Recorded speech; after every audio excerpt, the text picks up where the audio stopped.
Sword and Baguette.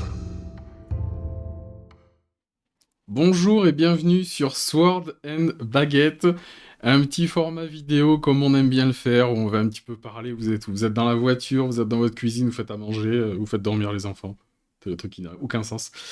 Aujourd'hui, The Old War de A à Z, partie 1, la phase de stratégie.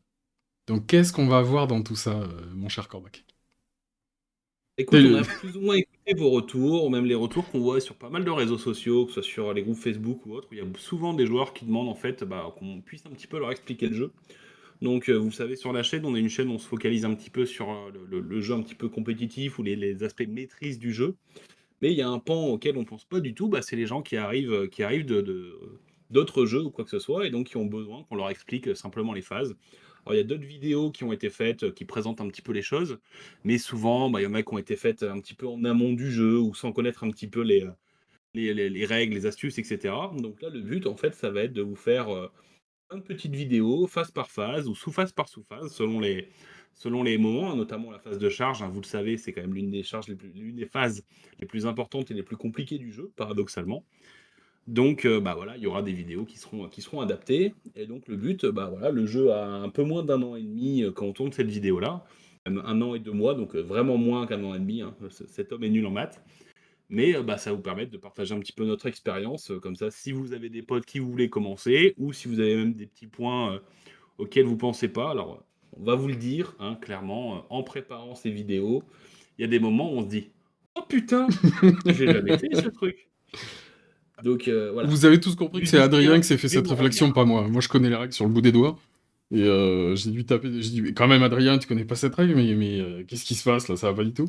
Moi je connais tout par cœur. Je connais tout par cœur, c'est... Exactement.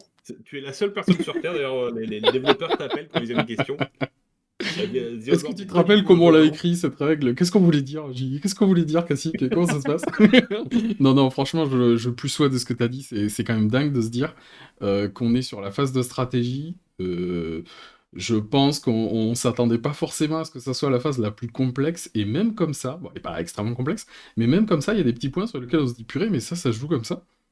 D'accord, ok. Donc ouais, franchement, ça s'adresse, comme tu dis, aux débutants, mais je pense que même les joueurs expérimentés, c'est pas si mal. C'est pas si mal de faire le petit rappel. Donc effectivement, donc phase de stratégie, on va aller voir les 4 sous-phases, à savoir donc phase début du tour. Donc attention, hein, pour ceux qui cherchent dans le bouquin, c'est phase début du tour, pas 2 tours. Il n'y a pas de phase de début de 2 tours, c'est la phase de début du tour. C'est important, voilà. Alors, pour les gros fans des règles écrites à 100%, il y a un endroit où ça vous parle de phase de début de tour. Dans le jeu, c'est pour les embusqueurs. Donc, dans l'absolu, si quelqu'un vous fait chier sur le disant non, c'est pas exactement écrit comme ça, vous dites t'as pas le droit de faire tes jets d'embuscade parce que ça se fait en phase de début de tour. Ouais. Moi, je n'ai qu'une phase de début du tour. Ça n'a rien à voir. Donc, désolé, tes 80 berserk en loup de mer n'arriveront jamais. Je suis désolé. Comment gagner? En fait, il faut renommer la vidéo. Comment gagner à The Old World? Voilà. En fait, vous posez une question, vous posez une question fermée à votre adversaire en début de partie. S'il répond mal, vous avez une chance de gagner. Voilà. Donc ensuite, on verra donc la phase de commandement, la phase de conjuration, et pour finir, la phase comment rallier les troupes en fuite. Mais je propose qu'on y aille direct. On va essayer de... On a déjà commencé à bien digresser. On s'était dit, ouais, ça va être des vidéos rapides. Et en fait, non, on va digresser comme des dingues. On sait pas faire. De toute façon, si vous êtes là, c'est pour tomber sur des trucs, sur des gens qui s'engueulent, qui disent n'importe quoi, etc. C'est ça. Les vidéos sérieuses, c'est ailleurs. Allez, c'est parti. Début de tour. Donc, les gars, on va pas vous faire de la lecture. Vous avez le truc là. Mettez pause, mettez pas pause. De toute façon, je pense que la plupart des gens... bon, entre guillemets, vous pouvez aller lire. On est sur quelle page, là? La page 116? J'ai pas noté les pages. Dommage, on aurait peut-être dû le dire. J'ai pas noté les pages non plus. En gros, vous êtes sur... ce qu'on a fait à chaque fois, vous allez voir, on a pris des slides, et on a juste fait une copie écran, donc vous inquiétez pas, on n'a pas retrafiqué le livre, c'est vraiment... Allez vérifier d'ailleurs si vous voulez, chaque mot. Est-ce qu'ils n'ont pas transformé le truc, ça les arrange? Exactement. Ils ont réécrit le Début bouquin. du tour, le joueur homme bête peut relancer toutes ses charges loupées. C'est ça. Non, je vous jure, c'était écrit comme ça. On a appris beaucoup de choses, on vous l'a dit. On a appris plein de choses. Donc bon, début du tour. Donc grossièrement, à chaque fois, on va un peu définir ça comme ça. Je vais être très lâche et je vais laisser mon ami Corbac faire un état des lieux général. Début de tour, c'est quoi? Et puis ensuite, on parlera un petit peu ensemble de savoir les petits exemples d'actions qu'on a voulu mettre en évidence. Et puis les petites questions derrière qui s'en est retourné. Donc lâchement, je te laisse la parole, Adrien. Corbac. Ouais, bah écoute, les deux marchent fondamentalement. Je vais dire les deux pendant toute la vidéo, je pense. Globalement, ouais, c'est une phase. Alors, c'est une phase qui est un petit peu une phase où il va y avoir deux choses. Il va y avoir les tests de stupidité, notamment le déplacement des vortex magiques. C'est les deux choses qu'on fait le plus en fait pendant cette phase. Et en fait, c'est une phase de ce qu'on pourrait appeler une phase de nettoyage. Alors, c'est assez amusant parce que dans la plupart des jeux, des autres jeux, on la trouve en fin de tour. Et celle-là, elle se fait au début de votre phase de stratégie, donc au début de la première phase du jeu. Et ils vous disent même que c'est là où vous pouvez, le moment où vous pouvez réfléchir, vous pouvez ramasser les figurines tuées, oubliées sur la fac. Voilà. C'est vraiment la phase de nettoyage. Donc, il y a plein de petits trucs marrants. C'est marqué, voilà, souvent les joueurs auront des questions pour leurs adversaires, par exemple sur le fonctionnement d'une règle spéciale ou d'un objet magique. C'est le moment idéal pour poser ces questions. Et un adversaire ne devrait jamais réchigner et y répondre pendant cette pause naturelle dans l'action. Vous vous rendez compte qu'ils ont été obligés de l'écrire. Ils savent que le joueur de Wargame est un trou duc, nous le premier. Donc voilà, ils ont dû marquer à un moment, si ton adversaire te pose une question sur les règles, en phase de début de tour, en sous-phase de début de tour, il a le droit. Et t'as pas le droit de rechigner pour y répondre. Le mec qui fait Oh, ça c'est pas dans les règles. Moi, Alors, je vois encore une déjà un fois, problème parce qu'ils disent pas sur quel clock ça compte. Ça va pas du tout. exactement, exactement. Il n'y a pas de cloque hein, sur The Old World, c'est paradoxal. Voilà. C'est pas un jeu sérieux. Allez sur le 9e âge. Un jeu mieux écrit. Non, voilà. Il y a plein de petites choses qui sont à ce moment-là. Globalement, les deux choses que vous ferez le plus fréquemment test de stupidité, déplacement des vortex. Euh, les deux se font un petit peu dans le sens. Alors, il y a une règle qui apparaît souvent c'est le joueur actif, donc le joueur dont c'est le tour qui choisit l'ordre quand des choses se font en même temps. Il y a un moment dans le jeu où c'est pas précisé, mais là c'est ce que voilà, selon l'ordre choisi par le joueur actif. Vous avez aussi surtout la fin des effets de la magie. Vous avez beaucoup de sorts en fait qui vont durer jusqu'au début de votre sous-phase de début de tour. Donc c'est ceux qu'on appelle ceux qui durent pour un round de jeu, qui vont en fait durer pendant votre tour et le tour adverse. Bah, il est à noter qu'ils s'arrêtent à ce moment-là. Donc ça veut dire que si vous aviez filé par exemple avec un bouclier de chaîne à une de vos unités, ça file une invue à 5. L'invue à 5 dépop avant que vous preniez les dégâts d'un vortex s'il dériverait sur vos unités par exemple. Donc l'air de rien, c'est pas un détail. Et les tests de stupidité, bah, de la même manière, à vous de le faire quand c'est votre tour dans le bon sens. Si vous êtes, par exemple, le cas le plus courant qui peut arriver, si vous avez une unité avec bande de guerre, donc qui va améliorer son commandement avec son bonus de rang, bah, ça peut être bien de faire le test de stupidité avant de vous prendre un vortex qui peut vous retirer un rang dans la tronche ou des choses comme ça. Mm. Donc c'est les petits événements. Ça se fait en général très très rapidement, mais c'est quand même la mécanique à avoir au début du tour, quoi. Complètement, complètement, complètement. Donc, moi, j'ai noté une petite question à la con, mais n'empêche, il y a, ça a son intérêt par rapport aux sorciers. Il est dit que, alors dans The Old World, ils ont pris ils ont pris le parti d'expliquer que la stupidité était contagieuse. Voilà, c'est écrit comme ça dans le bouquin. La stupidité est contagieuse. Donc effectivement, si vous avez la moindre unité en fait qui est stupide dans un régiment, directement le régiment le devient. Donc un perso qui serait stupide, qui rejoint un régiment, le régiment est soumis à la règle stupide et vice versa. Et dans l'idée, je me suis dit, d'accord, donc ça veut dire qu'en fait, si faut réfléchir à ça, si tu fais rejoindre un perso ou on a compris hein, dans les deux sens, hein, avec la règle stupide, il faut accepter qu'effectivement ton perso pourra rater son test de stupidité. Et dans ce cas-là, quelles sont les conséquences pour le reste du tour? Ouais, bah, en fait, la règle stupidité est très peu punitive sur The Old World. En fait, elle va vous imposer une chose. Un, c'est de bouger pendant les mouvements obligatoires d'une distance jusqu'à la valeur de votre mouvement. Donc, si vous avez mouvement 4, c'est jusqu'à 4. Si vous avez mouvement 6, vol 10, ça sera jusqu'à 10 pouces. uniquement en ligne droite. Vous n'avez pas le droit de faire de roue, pas le droit de faire de pivot, pas le droit de faire de reformation, etc. Euh, Après, vous avez évidemment des règles spéciales d'unité qui peuvent vous permettre de faire malgré tout une petite rotation, hein. Je pense notamment à l'open order, avec le mouvement de 90, avec le pesant de Behemoth, etc. Ça, on en reparlera quand on rentrera dans les phases de mouvement. Mm. Mais la seule contrainte que vous allez avoir en plus de ça, c'est de ne pas pouvoir déclarer de charge avec l'unité et donc l'éventuel perso qui sont à l'intérieur. Vous allez pouvoir lancer vos sorts normalement, vous allez C'est ça. pouvoir tirer normalement, vous allez pouvoir faire à peu près tout ce que vous voulez, sauf charger et bouger de la distance qui vous intéresse. Mais c'est clairement très peu punitif, et c'est pour ça qu'on voit beaucoup, notamment de morts vivants, de listes contre vampires, avec un général stupide, donc pour avoir l'invulnérable à 4+, qui donne la stupidité, parce qu'au final, pour une unité qui va peu faire de corps à corps, bah, c'est souvent très peu impactant de doubler son test de stupidité, sans même compter les éventuelles relances dues à une grande bannière uniquement en mort-vivant, qui vous permettent de relancer le test de stupidité. Donc on vous le rappelle, si vous êtes un mort-vivant et que vous êtes à portée de votre bannière, donc en compte vampire et en roi des tombes, vous pouvez relancer votre test de stupidité loupé. Sinon, vous avez la règle vétéran qui vous permettra de les relancer.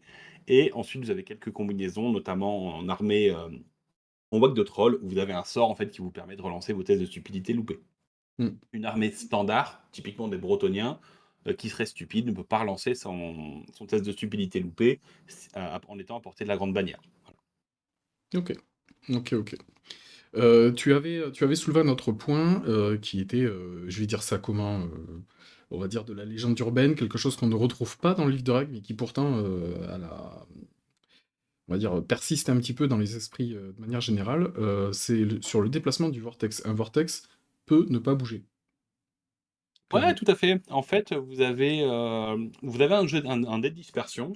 Alors, pour ceux qui débutent dans les jeux Game Workshop, ou qui ont commencé à une époque où les dés de dispersion avaient déjà disparu, donc ils ont disparu en même temps que les gabarits. Donc en gros, vous avez joué Age of Sigmar ou à partir de la V8 de 40K. Le dé de dispersion, en fait, c'est un dé avec des flèches et il y a deux faces hit, contrairement à ce qui est écrit sur le site de Game Workshop. Le service marketing, apparemment, c'est des joueurs d'AOS. Donc il faut pas oublier, vous avez une chance sur trois de faire un hit. Et autant quand vous allez faire un tir indirect avec une catapulte, des choses comme ça, vous allez bouger même si vous faites un hit. Et pour tous les autres hits du jeu, quand vous allez faire un dé de dispersion, donc les plus fréquents, ce sont les vortex et les fanatiques, qui sont les deux cas les plus courants de jet de dispersion. Bah, sur un hit, la figurine ou le vortex ne bougera pas. C'est ça. Et donc ça vous fait une chance sur trois de ne pas bouger avec un vortex, et donc c'est pas négligeable. Notez aussi, tous les vortex ne se déplacent pas dans une direction aléatoire. On a notamment le pilier de flamme en magie de Mm. bataille qui bouge dans une direction que vous choisissez. Et vous avez aussi certains vortex qui ne bougent pas du tout. On pense notamment à la tempête de la haute magie. Ouais. Ok, ok. Et effectivement, il y a un point, alors on en parlera peut-être un peu plus quand on sera sur la phase de mouvement, mais effectivement, les embusqueurs, ça va se jouer sur deux phases, entre guillemets. On va déterminer s'ils arrivent par le jet, donc 1, 2, 3 ou 4, 5, 6. Donc ça, c'est le genre de truc, à chaque fois, moi, quand il y a des règles comme ça, c'est 1, 2, 3, il se passe ça, 4, 5, 6, il se passe ça.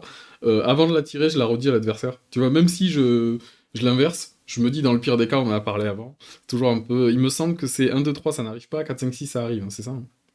Voilà, c'est ça. J'ai tout. À chaque fois, je fais Ouais, l'inverse. c'est exactement ça. Donc ouais, tu le dis bien, les jets d'embusqueurs se font aussi en sous-phase de début du tour. Alors de début de tour, hein, comme on le disait Mm. avant. Encore une fois, heureusement, c'est la VO qui fait foi. Donc sur 4+, votre unité va arriver, donc vous le lancez à partir du tour 2. Et en fait, c'est un petit peu particulier, comme tu l'as dit, ça va jouer sur deux phases, mais en fait, ça va jouer sur trois sous-phases. Parce qu'en fait, vous avez la phase de début de tour où vous allez lancer les dés. Mm. Ensuite, vous allez avoir en phase de mouvement, à la sous-phase des mouvements obligatoires, le moment où vous allez placer l'unité. Et ensuite, cette unité peut bouger soit en phase des mouvements récents si c'est une unité normale, soit pendant la phase des mouvements obligatoires si elle a la règle au Si mouvement c'est du aléatoire. squig ou tout ça, Donc ouais. c'est un petit peu bizarre. Vous allez avoir en fait, pour une unité qui arrive, vous allez avoir en fait trois moments différents pour lancer les dés, etc. Au final, c'est pas très grave. Je veux dire, si vous lancez le dé, vous le placez tout de suite, parce qu'en fait, c'est à votre défaveur. Il faut pas oublier que si vous le faites dans le bon ordre, vous allez savoir s'ils arrivent avant de déclarer vos charges et vous aurez l'information de qui a fui, etc. au moment de les placer. Alors bien sûr, c'est toujours mieux de les placer au bon moment, parce que si vous avez une unité qui fuit vers son bord de table, elle peut vous faire une zone d'interdiction qui fait que vos embusqueurs pourraient ne pas arriver au bon endroit, etc. Donc encore une fois, même si vous faites un petit raccourci pour gagner du temps, c'est toujours mieux de le faire dans la meilleure des manières, ça évite les cas un petit peu conflictuels. Bon, après, encore une fois, si vous prenez la tête là-dessus, en général, la partie va être très très chiante, donc ça sera pas ça l'élément central de la game. C'est clair. C'est clair, c'est clair. Mais bon, c'est une particularité, puis on voit en fait que ça a pas été pensé pour rien, parce qu'effectivement, ça a de vraies conséquences. Est-ce que tu vois autre chose qu'on pourrait dire pour la phase de début du tour, ou est-ce qu'on peut passer au point numéro 2? Bah, écoute, pour moi, c'est bon, donc on va vous le dire maintenant, on le dira pas pour les autres sous-phases, mais si vous avez des questions, des choses comme ça, surtout la section commentaires sert à ça. Si vous avez des choses que vous n'avez pas compris au niveau des différentes sous-phases malgré notre explication talentueuse, évidemment, eh ben, n'hésitez surtout pas à le marquer en dessous, ça sert à ça. Allez, c'est parti. Donc la phase de commandement. Personnellement, je trouve que dans tout, dans la phase de stratégie, pour moi, celle-là, c'est la plus impactante en termes de synergie, de possibilités. Elle est complètement folle.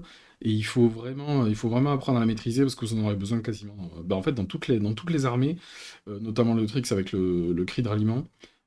C'est juste génial. Et généralement, c'est celle qui va peut-être, dans la phase de stratégie, durer entre guillemets le plus de temps, peut-être. Je sais pas, je sais pas, ouais, je me prononce peut-être un peu trop en avance, mais ouais, en tout cas la plus impactante. Sur les ralliements, cris de ralliement, les personnages, tout ça, faudra vraiment la penser en amont, même au niveau au moment où on fait sa liste, en fait, quoi. Bref. Qu'est-ce que tu peux nous dire de manière globale sur cette phase, mon cher Corbaquet? C'est une phase, globalement, c'est une phase de personnage. Donc, pour ceux qui ont joué à 40K, vous avez les phases de commandement qui sont des phases complètes. Là, on est juste sur une sous-phase de la phase de stratégie. En fait, c'est souvent des capacités des règles spéciales qu'ont vos personnages qui vont pouvoir s'appliquer. Donc en fait, voilà, le joueur actif choisit une de ses figurines, généralement un personnage qui n'est pas en fuite et qui a une ou plusieurs règles spéciales qui peuvent être utilisées pendant cette sous-phase.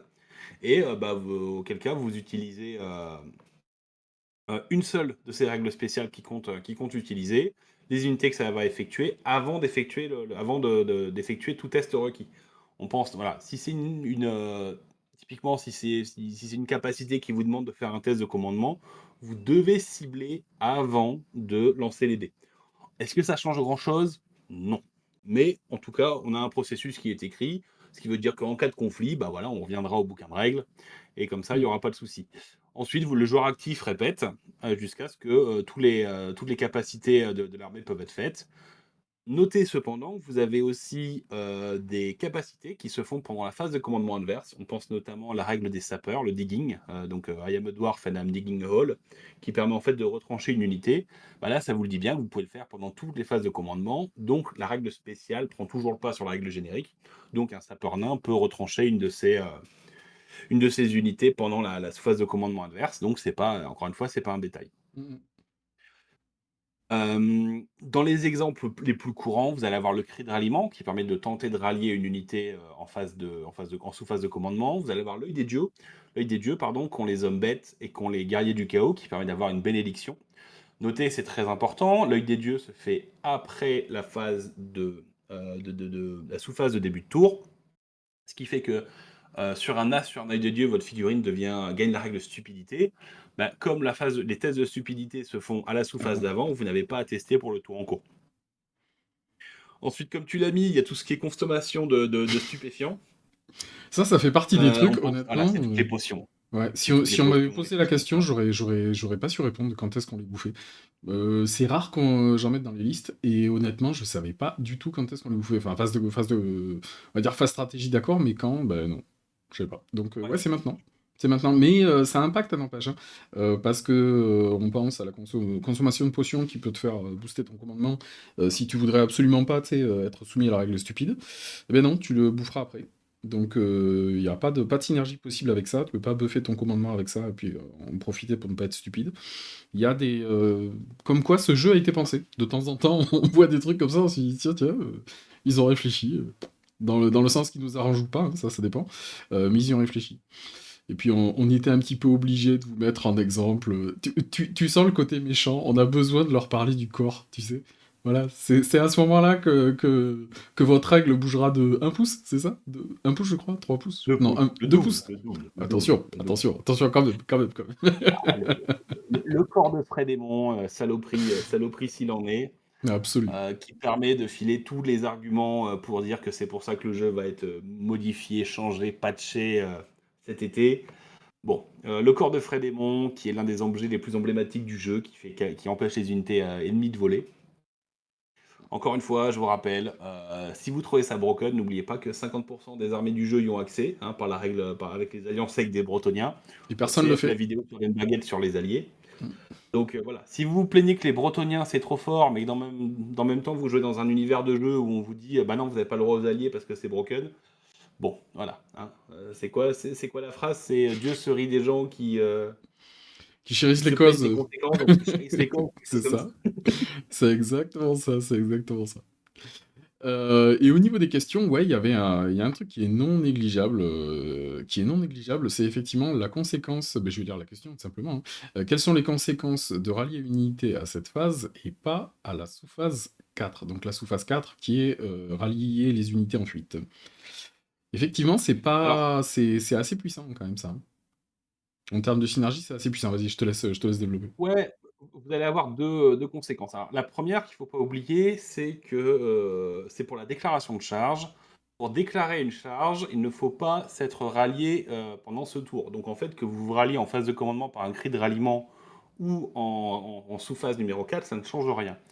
Là, et vous allez avoir par contre deux conséquences majeures. La première, bah, c'est d'avoir deux tests. Parce qu'en fait, vous Mm. allez pouvoir faire votre premier test pendant la phase de commandement, potentiellement relançable si vous êtes vétéran. Donc déjà, ça vous fait deux chances de lancer de dés pour essayer de rallier l'unité, en plus de celles que vous allez pouvoir avoir en phase, en phase numéro 4, en phase numéro 4, en phase de ralliement.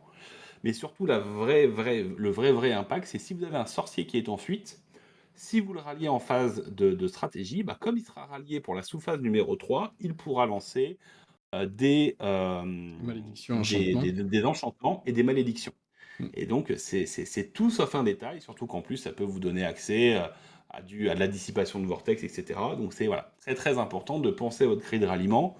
Et pareil, c'est très très important de vérifier que vos figurines l'ont bien. Hein. Sur les premiers rapports de bataille de la chaîne, j'étais très fier de faire un cri de ralliement avec mon Wargore sur mes dragons ogres. Bon, c'est con, j'avais juste pas la règle, quoi. Enfin, c'est pour ça que t'as gagné. Mais c'est pas grave, le rapport de bataille, ne le regardez pas. Mais, enfin, si, regardez-le. Mais il ne s'est joué absolument qu'à ça. Non, non, mais ça rend la règle très puissante. Autant qu'on va lire les datasheets au début, on aurait l'impression que ouais, bon, c'est un perso, il fait son cri de ralliement, c'est cool. Et en fait, non, non, non, il y a une réelle utilité, mais notamment, je pense, en Empire. Quand on commence à jouer des listes avec des commandements où on a que des magos avec des commandements très bas, ben, ne pas avoir le cri de ralliement, c'est ouais, c'est assez embêtant, n'empêche. C'est pour ça que je disais, c'est vraiment une règle, en fait, elle va vraiment impacter, le moment où vous allez construire votre liste, pour jouer un peu sur les bulles de commandement, grande bannière et tout ça. Donc, moi, j'adore cette règle. J'adore cette règle, elle est très très très très cool. Et effectivement, bon, après, si vous avez pas de sorcier ou si vous avez des sorciers qui jouent pas tellement sur de la conjuration ou sur la conjuration, sur la malédiction ou sur de l'enchantement, on s'en fout un peu, mais quand même, c'est assez stratégique Ouais, pour puis ça être fait toujours joué. un test en plus pour aller un sorcier. Hein. Un sorcier en fuite, on n'a Ouais. vraiment pas envie qu'il se barre, vu que ça coûte cher en général.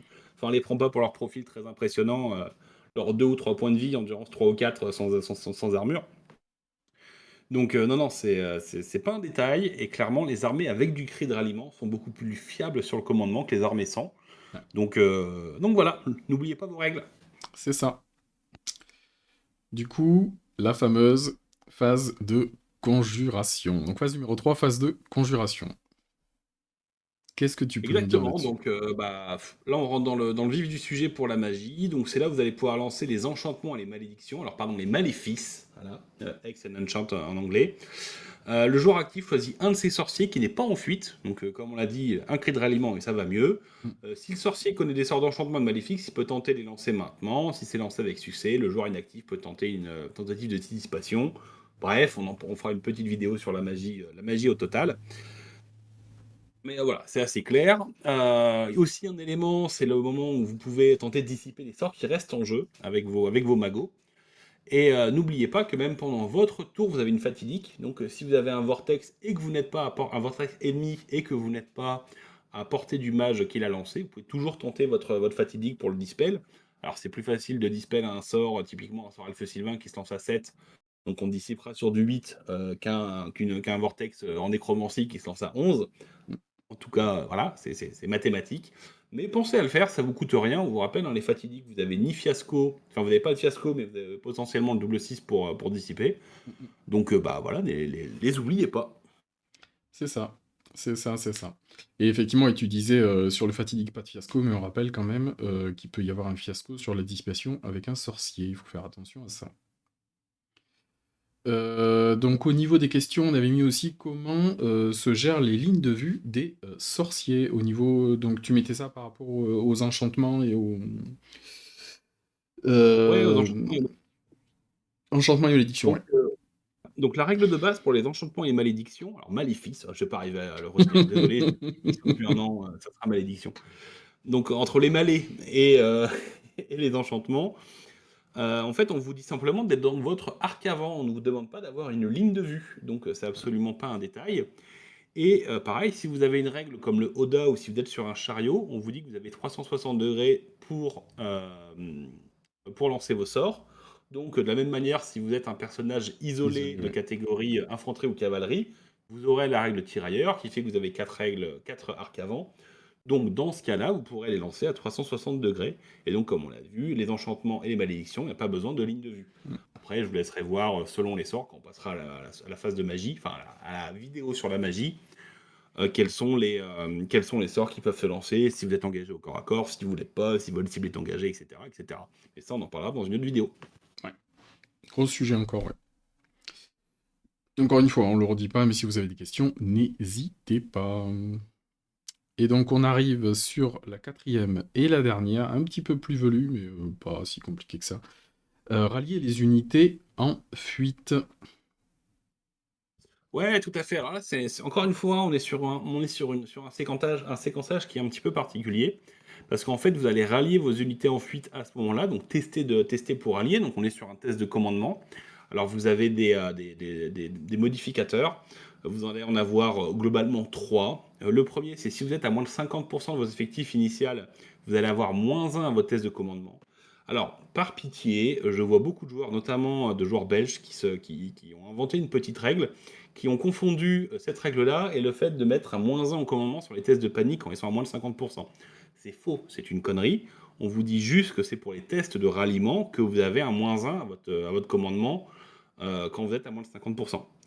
Ensuite, vous avez, si vous êtes à moins du quart de votre effectif initial, donc on parle en termes de PU, hein, pas de points de vie, vraiment en termes de puissance d'unité, vous ne vous rallierez que sur un double as naturel. Naturel veut dire avec ou sans modificateur. On s'en fout que vous ayez commandement 4 ou 37, Hmm. vous aurez dans tous les cas sur un double as au niveau des jets de dés. Donc encore une fois, pas un détail. Et le modificateur que vous allez avoir aussi assez fréquemment, qu'on a tendance à oublier, mais Ah, celui-là oublié, ouais. moins que d'autres, c'est si vous avez un musicien dans l'unité qui est en fuite, eh bien vous pouvez avoir un modificateur de +1 à votre caractéristique de commandement. Donc ça va jouer si vous êtes notamment à moins de 50% de vos effectifs initiaux, parce qu'en fait vous allez avoir -1 pour la règle Plus un. de perte insurmontable et +1 pour votre musicien, donc ça vous permettra de vous rallier avec votre commandement normal. Par contre, si vous êtes à moins de 25%, que vous ayez +1 à votre commandement ou pas, ça ne change rien. C'est bien un doublas naturel qui va vous permettre de vous rallier. Donc voilà, votre musicos, dans ce cas-là, il est en train de flipper comme tout le monde, il n'a pas le temps de jouer du bignou. C'est ça, c'est ça. Et pour moi, ça fait que, petit aparté sur les EMC, j'allais dire, les états-majors, vraiment, le musicien, c'est celui qu'on va rajouter sans trop se poser de questions si on a des points en plus, vraiment. Autant il y a des questions à se poser par rapport à la bannière, dépendamment des scénarios, dépendamment des points de victoire et tout ça. Il y a des questions à se poser qui sont. On pourrait quasiment faire une vidéo complète hein, là-dessus, hein, sur les conséquences de mettre un champion dans une unité. Ça peut être terrible. Vous pouvez vous voir en mode je fais une charge sur ton perso, je vais le dégommer, tu vas voir. Puis au final, ça part en défi. Voilà. Oups, tu sais le oups. Mais le musicos, ouais, il est hyper important et finalement, bah, il vous coûte juste son coup. Voilà. Là où d'autres vont vous coûter des phases de stratégie où des fois vous allez vous mettre dans la merde tout seul ou des points de victoire, ben lui il coûte juste son coup. Donc une très très bonne unité, très très bonne, très très bonne. Tout à fait. Et donc pour finir sur la phase sur le ralliement, contrairement à d'autres jeux, une unité qui est ralliée, elle se reforme immédiatement. Donc on vous rappelle quand vous vous reformez, vous pouvez changer de formation, vous pouvez changer votre nombre de rangs, votre orientation, etc. Vous avez la contrainte de ne pas pouvoir charger à ce tour, que vous soyez rallié en sous-phase de ralliement ou en phase de commandement via un cri de ralliement, ça ne change rien, vous ne pourrez pas charger. Et par contre, très très important, vous comptez comme vous étant déplacé pour ce qui est des tirs, et on parle bien des tirs uniquement. Donc pourquoi? Vous avez notamment des sorts, on pense au Mystical Pathway, donc l'un des sorts en élémentalisme, qui permet de se téléporter si vous n'avez pas bougé pendant le tour. Et bien dans ce cas-là, même si vous êtes rallié, vous ne comptez pas comme ayant bougé pour ce sort. Donc je me suis nerfé une fois ou deux sur des games à cause de ça. Voilà, la contrainte, elle est là. Et par contre, ça vous dit bien, vous pouvez agir autrement de ça normalement, c'est-à-dire que vous pouvez faire une marche forcée, vous pouvez ne pas bouger, vous pouvez faire plein de choses. Normalement, on est sur un ralliement qui est bien moins punitif que ce qu'on a eu dans beaucoup d'éditions du jeu, parce que dans d'autres éditions, le tour où vous ralliez, vous ne pouvez rien faire. Donc vous aviez toujours 1 à 2 tours avant de revenir dans votre position initiale. Là, le jeu est bien moins punitif sur cet aspect-là. C'est un jeu qui va jouer beaucoup plus en fait sur les fuites et les ralliements que d'autres versions. Mm. Et enfin, le point qui est important, les unités qui sont en fuite, elles continueront à fuir, mais uniquement pendant la phase des mouvements, c'est-à-dire pendant la sous-phase des mouvements obligatoires, ce qui est tout sauf un détail. Ça veut dire qu'en fait, quand vous allez passer au début de la phase suivante, donc au début de la prochaine vidéo, en sous-phase de charge, vos unités qui ont fui seront toujours sur le chemin. Donc si vous avez une unité qui a fui et qui est devant vos unités qui pourraient charger, bah, elle peut globalement vous bloquer le passage. Donc Mm. ça, c'est absolument pas un détail. Beaucoup de joueurs, alors des fois moi le premier, on fait l'erreur de se dire: «Bon, bah, voilà, j'ai loupé ma fuite, vas-y, je lance mes dés tout de suite, vas-y, on s'en fout, ça revient au même». Si vous êtes vraiment excentré du champ de bataille, oui. Si vous êtes, au milieu du champ de bataille, non, faites-le dans le bon ordre parce que ça peut avoir un influence énorme sur qui peut charger, qui ne peut pas, et Mm. cetera. Ouais, sans compter les tests éventuels que tu vas avoir si t'es traversé, ouais. C'est assez velu. C'est assez velu. Et effectivement, donc petit point de clarification, les conséquences du ralliement pour les unités mouvement ou tir, et bien, comme tu l'as dit, compte comme déplacé pour les tirs. Donc, ben, vous ratez votre test avec votre canon, enfin, vous réussissez pardon, votre test avec le canon, bah, vous pouvez pas tirer. La règle dit bien, compte Ouais, comme c'est déplacé pour pour ça les qu'il y a un tirs. des vrais sujets on fera une vidéo complète sur sur la panique. Parce que clairement la panique, est un sujet très, très important dans The Old World. Comprendre les replis en bon ordre, les fuites, les CD du terrain, les simili-fuites, et cetera. C'est assez dense, ça n'a jamais été aussi dense dans aucune version du jeu et donc ça sera absolument pas un détail, mais voilà. Comme tu l'as bien dit, votre canon s'il en fuite au début de votre tour, eh ben, il ne tirera pas ce tour-ci et c'est pas un détail. Ouais, ouais, exactement. Eh bien écoute, je pense on a fini pour cette phase de stratégie. Voilà, voilà, je vais peut-être vous laisser un petit peu ça, là, si vous voulez continuer un petit peu à lire les différents encarts. Ben écoute, j'espère que ça vous a plu, cette petite vidéo. Nous, en tout cas, on va continuer sur les autres phases. Comme tu le disais, on verra sur certaines sous-phases si on va pas les découper. Il y aura peut-être deux parties sur une phase avec deux sous-phases ou une sous-phase mis en particulier sur une vidéo en elle-même. On essaye de faire des formats un petit peu plus courts pour ça, histoire que vous ayez le temps de les digérer ou de les reconsulter de manière un petit peu plus facile si jamais vous êtes en partie ou si jamais vous préparez une bataille ou une liste. Donc voilà, n'hésitez pas à nous dire ce que vous en pensez, n'hésitez pas à nous dire si vous êtes content, pas content. Dites des choses dans les commentaires. Voilà. On va résumer à ça, dites des choses dans les commentaires, même un petit coucou, un petit salut, c'est très bien. Ouais, ou chaussettes, chaussettes. Tous les fans de Donald Duck savent que la réponse est chaussettes. Donc voilà. Si vous avez rien à dire, chaussettes. Si vous avez des questions, profitez-en. Des éléments que vous voulez voir avant les autres. Donc notre objectif c'est de les sortir dans l'ordre du bouquin de règles. Mais si vous avez, voilà, s'il y a un commentaire qui dit bah ouais, je voudrais un point sur les tirailleurs, Bon, je m'ouvrirai les veines, mais peut-être qu'on avancera la vidéo sur les tirailleurs si elle a beaucoup de likes ou des choses comme ça.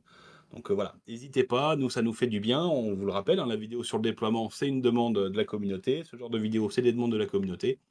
Donc profitez-en, venez nous voir sur le Discord sur Baguette, lien dans la description. C'est aussi un très bon endroit pour venir nous parler en direct, nous insulter, nous dire qu'on fait les choses bien ou mal. Au pire des cas, comme je le dis souvent, au pire des cas, on vous banne. Je veux dire, la conséquence, elle est plutôt l'astreinte. Donc voilà, profitez-en. On est assez ouvert. En tout cas, on imagine l'être. Donc voilà, venez nous voir. Allez, à plus pour la prochaine.